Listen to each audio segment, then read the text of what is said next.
So in the last class we have seen Beer-Lambert's law. So what is Beer-Lambert's law? So it is given by the equation capital A is equal to small abc, small abc. So then we have seen the different possible nomenclature for the constant small a. So ఇక్కడ capital A అంటే ఏంటి? What is capital A? So interactive గా ఉండాలి. You should respond. What is capital A? Absorbance. Absorbance. What is Absorbance. small a? Absorptivity.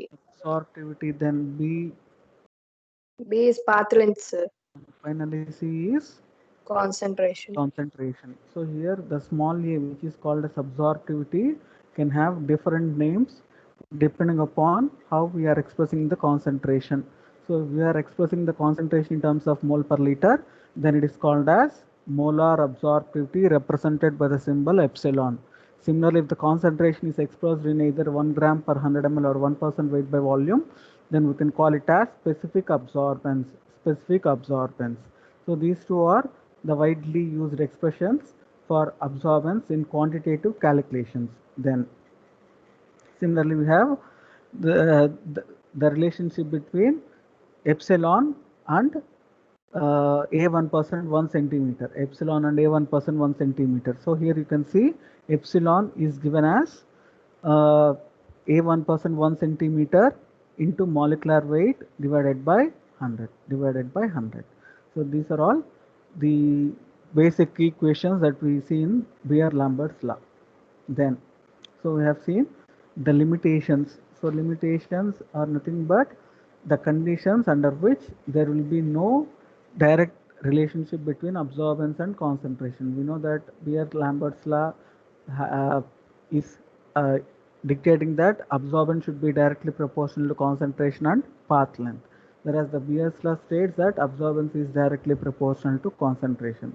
So in ideal situation, you should get a linear line where with increase in concentration, the absorbance should also increase linearly.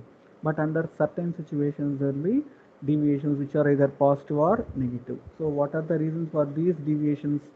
Means we can have three different types of deviations or limitations, namely fundamental, chemical and instrumental. So in the fundamental, we have seen that the Beer's law is applicable only for low concentration. So you cannot take larger concentrations of a substance to be analyzed in UV. If you take larger concentrations, then there will be no relation between absorbance and concentration. So what are the two contributions which are causing this limitation is that at higher concentration, individual particles of analyte no longer behave independently of each other. A second contribution is that analyte's absorptivity depends on sample's refractive index, whereby with increase in concentration, the refractive index also changes, causing the Beer-Lambert's law to disobey its proportionality. Then in the chemical limitations, we have seen if the substance involves in any of the chemical processes like dissociation, association, polymerization, complex formation and change in pH, then we can also see this deviation from the Beer's law. And final, the instrumentation limits or instrumental limitations deals with presence of a purely monochromatic light. So if you are using a non-monochromatic light or polychromatic light, so what is opposite to monochromatic light? Mono means single wavelength, poly means multiple wavelengths. So opposite to monochromatic light is polychromatic light. So if at all any instrument is using polychromatic light, then the Beer's law will not be applicable. Similarly, if there is a stray radiation, what is stray radiation? It arises from the imperfections in the wavelength selector that allow the light to enter the instrument and reach the detector without passing through the sample. So sample నుంచి కాకుండా అది డైరెక్ట్గా light source నుంచి వేరే వేలో డిటెక్టర్కి reach అయితే దాన్ని stray radiation అంటాం. సో ఈ రెండు ఉన్నప్పుడు కూడా బియర్స్ లా మనకు అప్లై కాదు. So these are the reasons which are responsible for causing deviations in Beer's law. Then we have seen different components of a UV visible instrument where we are having a source, a wavelength selector, sample detector, followed by signal processor and readout. So here then we have classified different types of spectrum. So how to define a spectrum means it is nothing but a report which is giving the details regarding the absorption or emission of a substance. So ఒక స్పెక్ట్రమ్ని మనం ఎలా define చేయొచ్చు అన్నప్పుడు it gives information regarding the absorption or emission characteristics of a substance when it is irradiated with UV visible light. So this spectrum can be divided into different types, either line spectra or band spectra. So line spectra are generally absorbed in atoms, whereas band spectra are absorbed in molecules. So ఇక్కడ line spectra అనేది మనకు UV స్పెక్ట్రోస్కోపీలో ఎటువంటి connection లేదు, but for the just of your understanding I'm showing this line spectra. So దీని గురించి మనం ఏమీ మాట్లాడం. We're talking about only this band spectra where the spectrum is in the form of a parabolic curve which is generally possible for polyatomic molecules. Then we have seen a typical UV absorption spectrum for potassium permanganate. So can anyone say what is lambda max? The wavelength at which the maximum absorption of a substance occurs. Very good. So it is the wavelength at which maximum absorbance for a substance takes place. So what is it, either qualitative or quantitative? Qualitative, sir. What is your name? Madhuri, sir. Good, ma, good. So it is a qualitative parameter which is used for the identification of substances. Then what about quantitative parameter? Beer's law is used for estimation of Beer's law, where quantity. we are using absorbance as the quantitative parameter. So absorbance is used for quantitative analysis, where we are relating the concentration to absorbance. So if we know the absorbance, we can determine the concentration from Beer's law, which is A is equal to A, B, C. So here one more important thing is that you can see that with increase in concentration, there is an increase in the absorbance of the substance. So this is the typical spectrum of potassium permanganate. So you can clearly see that with increase in concentration, the absorbance is increasing gradually, which is nothing but the Beer's law. On the other hand, is there any change in lambda max of the substance with increase in concentration? No, sir. So there will be no change in lambda max with increase in concentration. They are independent of each other. So lambda max will not vary with change in concentration, but only absorbance changes with change in concentration. So this is the information that we can get from any kind of UV spectrum. On the x-axis you can have the wavelength units, and on the y-axis you can have absorbance. And one more important thing that we forget to discuss is that absorbance doesn't have any units. Capital A is used to represent absorbance, right? So this absorbance is unitless, or it doesn't have any dimensions. It is only a numerical value. So మనకు MCQs లో రావచ్చు, the units for absorbance is no units, concentration units, లేదు wavelength units ఇట్లా అడిగినప్పుడు మనం ఏం పెట్టాలి answer? Absorbance has no units. So it is dimensionless quantity. Then we have seen some important terms used in UV spectroscopy. So as I said, these definitions are very, very important for small or short answer questions, 2-mark questions. So how can we define a chromophore? It is a functional group of an organic compound which is responsible for UV visible absorption. If this chromophore is absent, will the substance absorb UV light? No, sir. Without No, chromophore, the substance cannot absorb the UV light. In other terms, we can define a chromophore as a covalently unsaturated group responsible for UV absorption or visible region absorption. So it is a covalently unsaturated groups. So these may be present as isolated groups or conjugated groups. Isolated groups అంటే ఒకే molecule లో more than one chromophore ఉండే chances కూడా ఉన్నాయి. అవి ఒకదానికొకటి చాలా దూరంగా ఉన్నాయి అనుకోండి మాలిక్యులర్ అరేంజ్మెంట్లో, they are called as isolated chromophores. అలా కాకుండా ఒకదానికొకటి కామన్ బాండ్స్ ద్వారా కనెక్ట్ అయింటే we can call them as conjugated chromophores. So here you can see some common unconjugated chromophores. So unconjugated అంటే nothing but these are isolated chromophores. So ఇవే కామన్గా కనుక మనకు లింక్ అయింది అనుకోండి బాండ్స్ ద్వారా, మనం వాటిని కాంజుగేటెడ్ క్రోమోఫోర్స్ అంటాం. Conjugated chromophores. మా స్క్రీన్ కనపడుతుందా పవర్ పాయింట్? Yes, sir. కనిపిస్తుంది, sir. Okay, right. So we can see different types of chromophores like ethylene, acetylene, acetaldehyde. So these are all different functional groups that you might have studied in organic chemistry. So all these are unsaturated. Unsaturated in the sense they should have at least a pi bond. So without pi bond, those groups or functional groups will never act as a chromophore. So the most probable transitions are generally pi to pi star, n to pi star are the most probable transitions that we see due to the chromophore. Then similarly, we can have one more important term called as auxochrome. So as the name itself suggests that it is auxiliary to a chromophore, nothing but it is an assistant to the chromophore. So that means it can only assist the chromophore, but itself cannot absorb any UV visible light. So for example, if a molecule is not having any chromophore but having only an auxochrome, will it absorb UV light? No, sir. So No, that sir. compound will not absorb the UV light because the auxochrome itself doesn't absorb any radiation. Only in the presence of a chromophore, the auxochrome enhances the absorption due to the chromophore, but itself cannot absorb any light. So that is one of the important points that you should understand at this point. So this chromophore is a covalently saturated group. Auxochrome is a covalently saturated group, whereas we said that a chromophore is a covalently unsaturated group. So that has an unsaturation, whereas this auxochrome doesn't require any unsaturation. Then generally, as we discussed yesterday, those atoms which are having a lone pair of electrons will generally act as the auxochromes, like nitrogen, oxygen, sulfur, and halogens such as fluorine, chlorine, bromine, iodine, etc. All these are the atoms that can act as auxochromes. In the sense, ఆ atoms లేదు ఆ particular groups ఉన్న molecules ఉన్నాయనుకోండి, వాటిని మనం auxochrome పార్ట్స్గా identify చేయొచ్చు.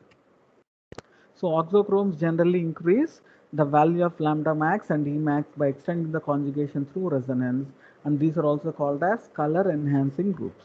So the auxochrome itself does not show any absorbance above 200 nanometers, but in the combination of chromophore and auxochrome, they behave as a new chromophore having different values of lambda max.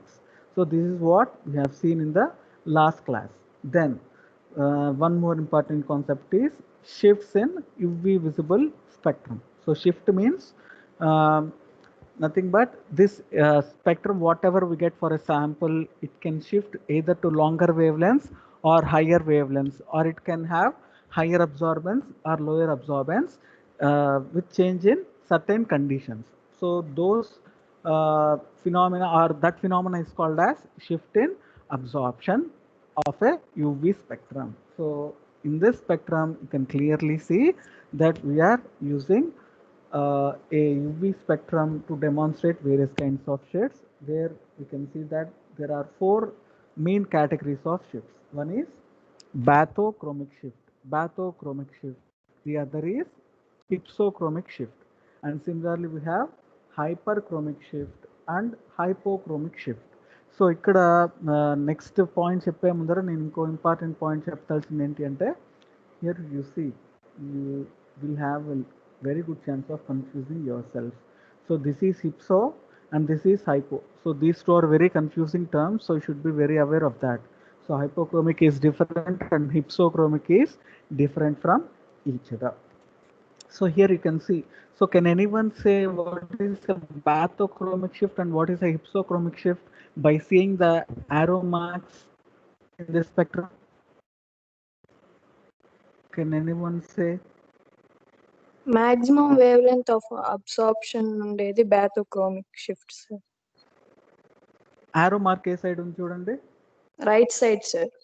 Right side in the sense shorter wavelength to longer wavelength. So ఇది Yes. shorter wavelength ఉంటుంది, longer wavelength ఉంటుంది. Yes. Then what is hypsochromic shift? Shorter wavelength of absorption. అలా Very left కాకుండా ఇంకా better గా చెప్పాలంటే చూడండి. So what is this point called as? What is this point? It is Lambda max.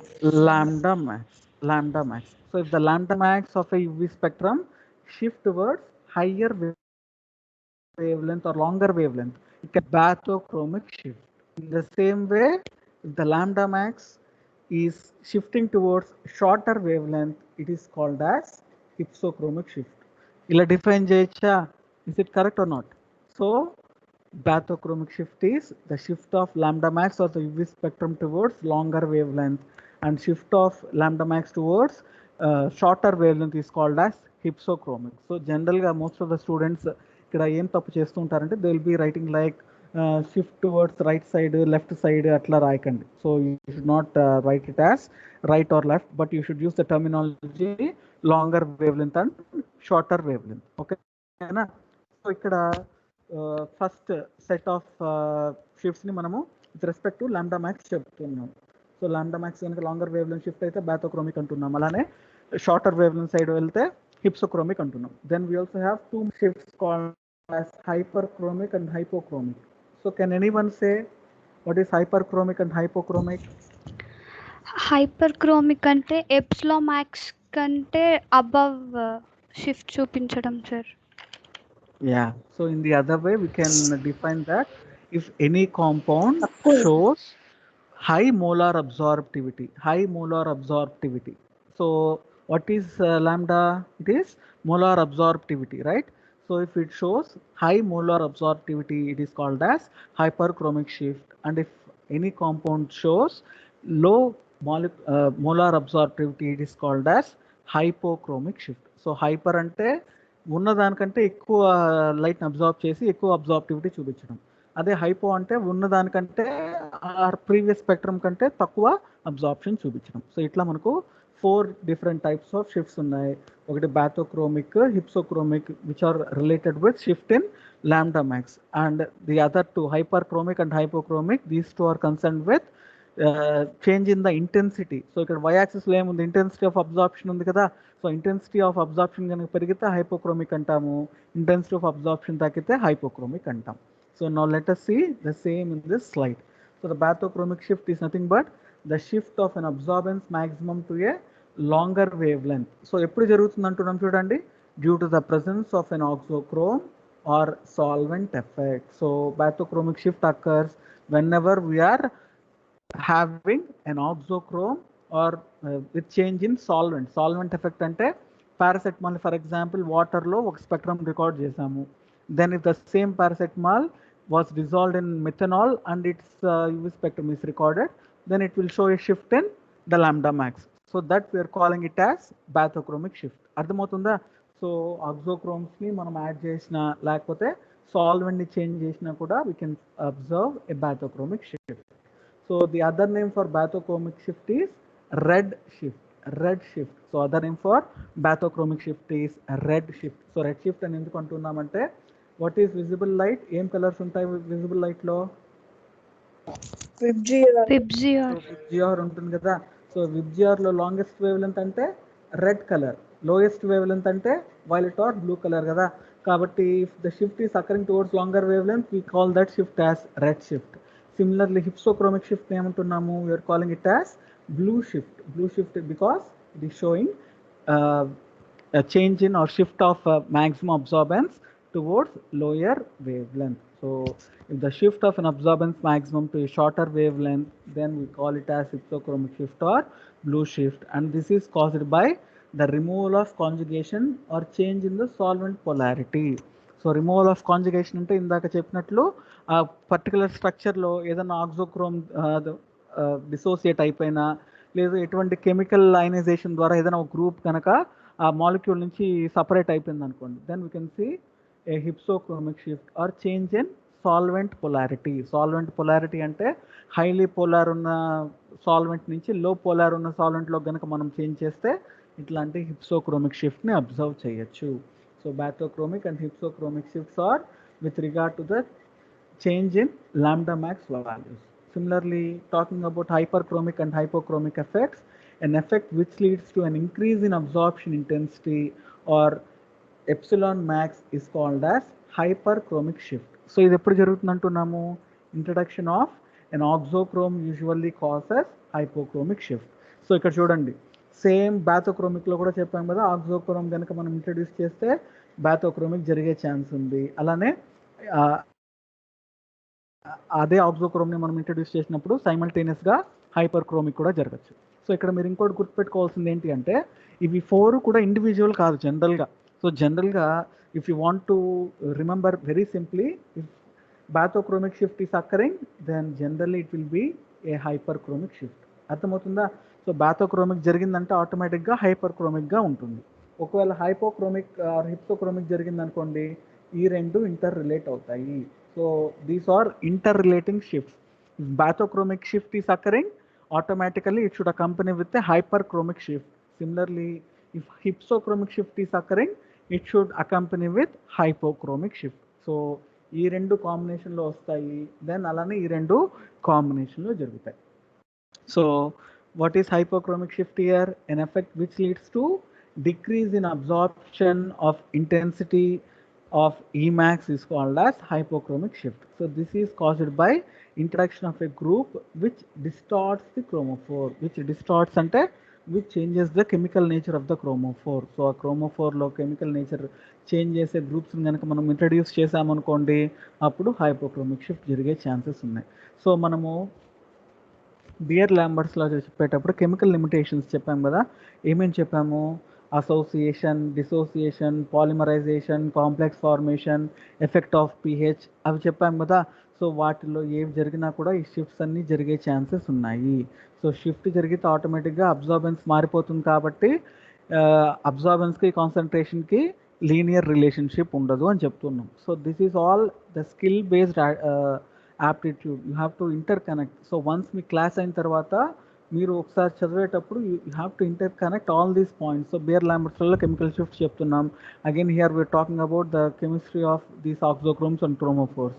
So ఈ రెండు inter relate ఎలా చేసుకోవచ్చు? సో కెమికల్ చేంజెస్ కనుక జరిగితే ఇట్లాంటి షిఫ్ట్స్ జరుగుతాయి కాబట్టి అక్కడ బియర్ లాంబర్ట్స్లో మనకు అప్లై అవ్వట్లేదు. So in this way you have to link with the previous topic. So మీకు జీపాట్లో అంతా కూడా లింక్డ్ క్వశ్చన్సే వస్తాయి మ్యాక్సిమం, ఏవి కూడా ఇండివిజువల్ క్వశ్చన్స్ రావన్నమాట. So in that way you have to study very carefully by linking the same concepts with the other concepts in the topic.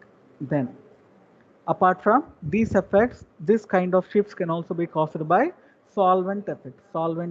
So that solvent effects is otherwise called as solvatochromism.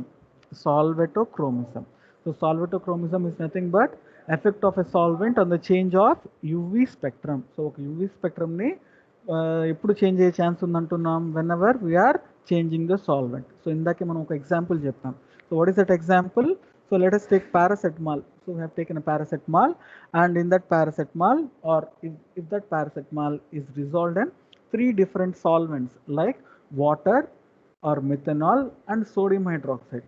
So what is the probability?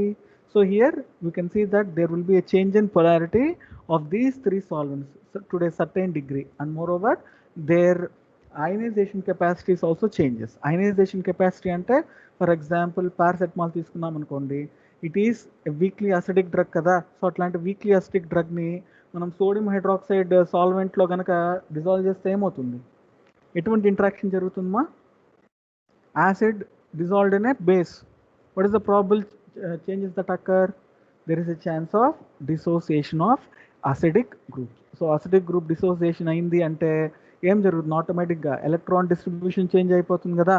So if electron distribution changes, then electron system changes, which ultimately causes sigma, pi or n transitions to differ from that of the actual transition. So ivanni kuda enti ante complete ga chemistry related concepts. Ee shifts, ee solvent effects anni kuda, if you are thorough with the chemical or chemistry terms, you would easily understand all these topics. So ikkada manamu solvent ఎఫెక్ట్స్లో మెయిన్గా polarity and dissociation abilities of the solvents గురించి discuss చేస్తున్నాం. So what is the first point here? Since the polarity of a molecule usually changes with electronic transition, the position and intensity of the absorption maxima may be shifted by changing the solvent polarity. So ఇక్కడ చూడండి, so ఒక polar మాలిక్యూల్ని కనుక మనం polar సాల్వెంట్లోనే dissolve చేసామనుకోండి, there is a chance of ionisation are dissociation. అలా కాకుండా ఒక పోలార్ కాంపౌండ్ని నాన్ పోలార్ సాల్వెంట్లో, non polar in the sense methanol ఇట్లాంటి ఆర్గానిక్ సాల్వెంట్స్లో చేస్తే డిసోసియేట్ అవుతుందా? మన డ్రగ్ డిసోసియేట్ కాదు. సో అట్లాంటి సాల్వెంట్స్లో ఎలక్ట్రానిక్ డిస్ట్రిబ్యూషన్స్ వేరేగా ఉంటాయి కాబట్టి ఎలక్ట్రానిక్ ట్రాన్సిషన్స్ కూడా మారిపోతాయి, which thereby changes the position and intensity of absorption maxima. So here you have to remember that ఇందాక ఒక పాయింట్ చెప్పాం మనం. So what is lambda max? So it is the wavelength at which a substance shows maximum absorbance. So ఆ lambda max change అవుతుందా concentration తో? Change అవుతుందా అవ్వదా? No, sir. Change అవ్వదు. So it doesn't change, and moreover we said that it is an qualitative identification parameter. So identify చేయాలి అంటే మనం lambda max ని బేస్ చేస్తున్నాం. But you should remember that lambda max doesn't change when the solvent is not changed. For example, paracetamol in water 254 అన్నాం అనుకోండి. So it doesn't change with change in concentration of paracetamol in water. But if the same paracetamol is dissolved in methanol, will the lambda max be same or will it change? Change అవుతుందా, same గానే ఉంటుందా? Change అవుతుందా అవ్వదా?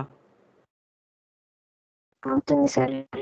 ఖచ్చితంగా change అవుతుంది, but slight చేంజే ఉంటుంది. జనరల్గా rapid change అయితే ఉండదు. బట్ ఆ చేంజ్ కూడా ఎందుకు వస్తుంది? Because the polarity of the solvent changes. So మీరు ఎప్పుడు కూడా ఏం గుర్తుపెట్టుకోవాలి? లాంబ్డా మ్యాక్స్ గుర్తుపెట్టుకునేటప్పుడు ఒక సబ్స్టాన్స్కి అది ఏ సాల్వెంట్లో డిజాల్వ్ చేసిందో ఆ సాల్వెంట్ని కూడా గుర్తుపెట్టుకోవాలి. That means let me give an example. Paracetamol in water has 254.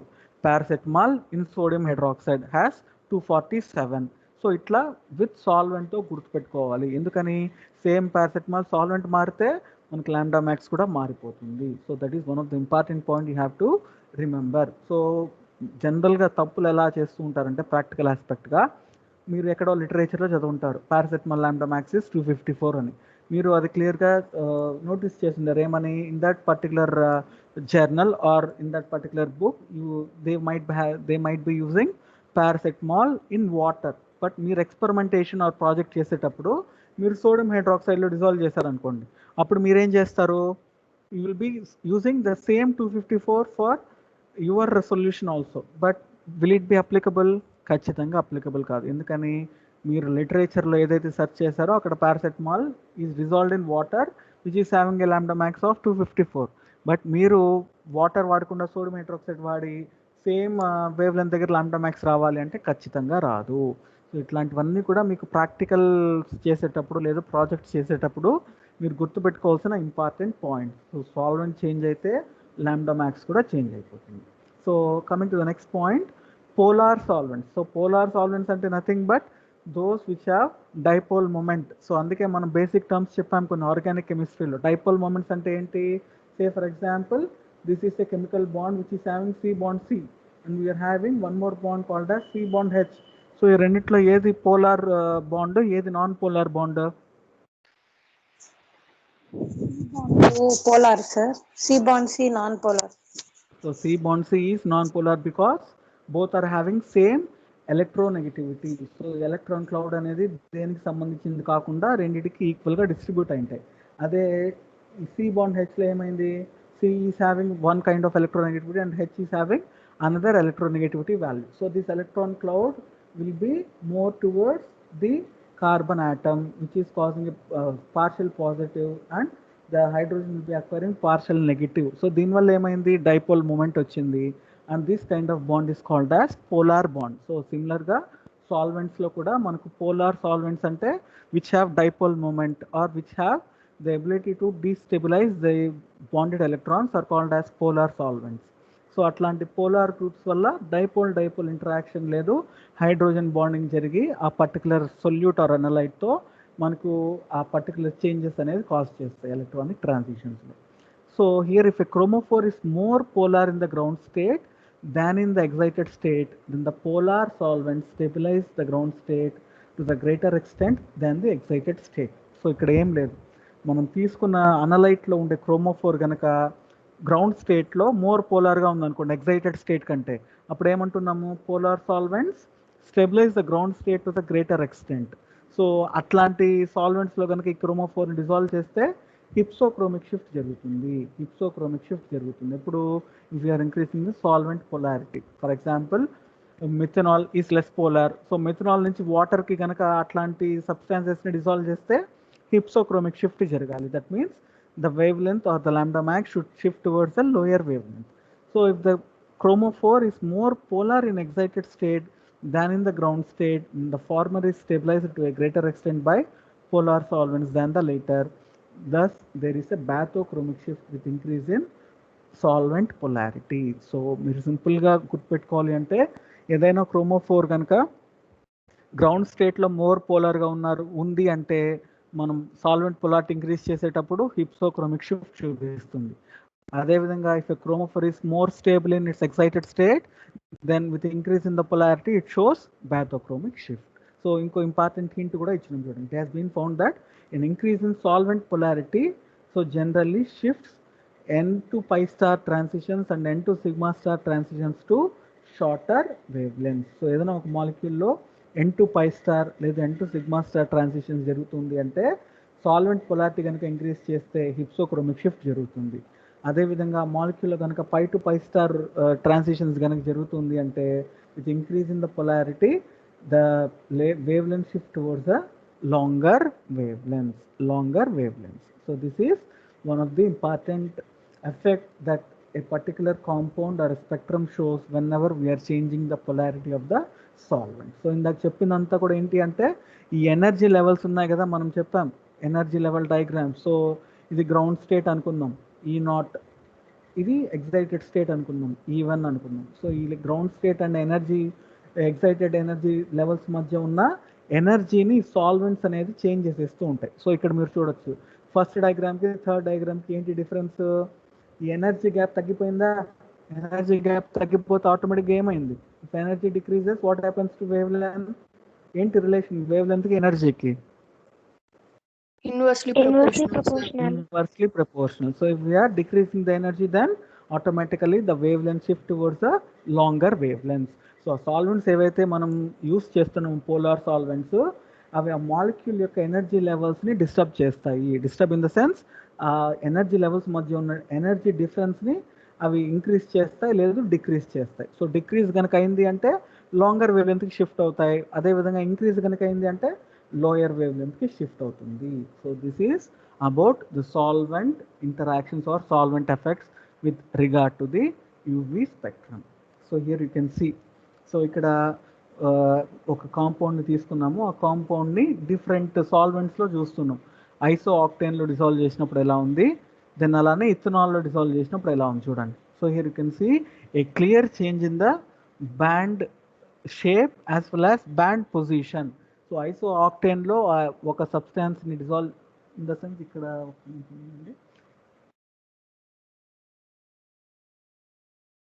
కింద ఏమన్నా హెడ్డింగ్ కనబడుతుందా? లేదు కదా.